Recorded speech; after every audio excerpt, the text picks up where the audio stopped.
One of my favorite parts of the creative process is the underpainting. Let me show you why.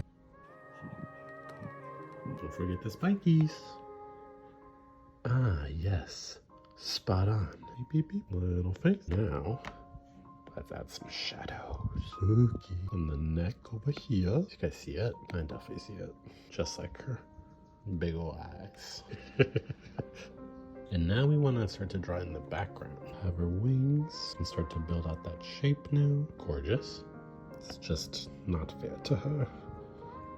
She has a bit of a down. Soupy soup. She's starting to come to life. So now that we're getting into all this globbity-gloobity mess, we need to start to add some lines so that we don't get lost in the sauce. We're gonna go for like straight up outline.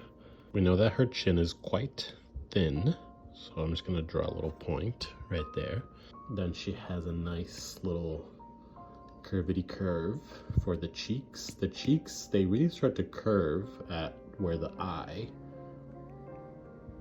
is right there, right? So we want to try to do that where if her eye's going to be right here, that means that her cheeks are going to start to curve somewhere around here. So we need to have a nice little slope. I like to go for hard angles when I paint. It could be just a contrast of everything is so soft these days. I like messy and hard angles. Do the curve would really start right about here. Can get real messy with it. That's okay. So we will draw that in. Hi, Ollie. Say hi. You jealous? First it goes this way, and then it goes that way, and then it goes this way, and then it goes that way.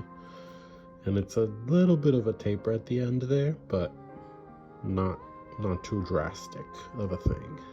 And the shoulders are important because this kind of body language is what is gonna help convey positive or negative. This piece is probably the most challenging part of the entire drawing. Plays with depth, it plays with perspective in ways that can turn your head a little bit. But first I'm gonna do the placeholder of the wing. You know, we want that downward movement. See how this helps you just get more of the composition you want before you start to focus on all the nitty-gritty stuff that makes the painting complex. I think that's the fun part about going in and zooming in later and building out these shapes with more detail. So now she's starting to look more like her, but she still looks pretty sad. So I think a lot of that comes into the mouth, and the teeth are gonna help us out because they have a lot of positive upward movement that shows that she's singing upwards. So see how that already completely changes the expression. Well, not completely, but at least a little bit, right? We can also start to add little shadows and highlights for the nose that we know will be there eventually. And then we can start to draw in the half moon, which here I can go pretty strong. I also want to exaggerate the highlights of the hair, especially because here in the way that things are framed, it's harder for us to see where those highlights are. Go in with pretty heavy strokes. 1, 2, 3, 4, and 5.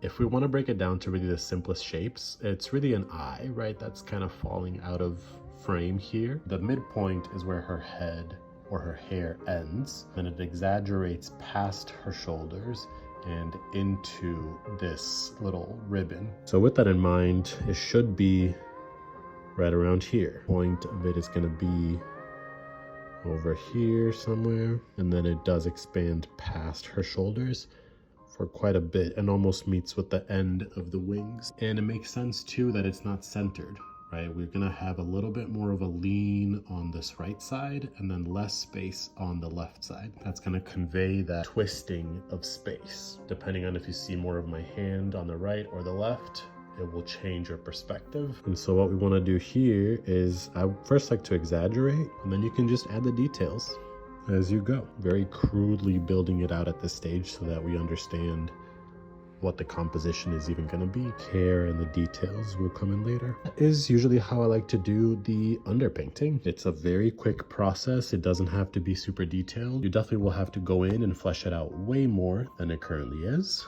but we are going to do a part 2 in a video soon. So stay tuned for that.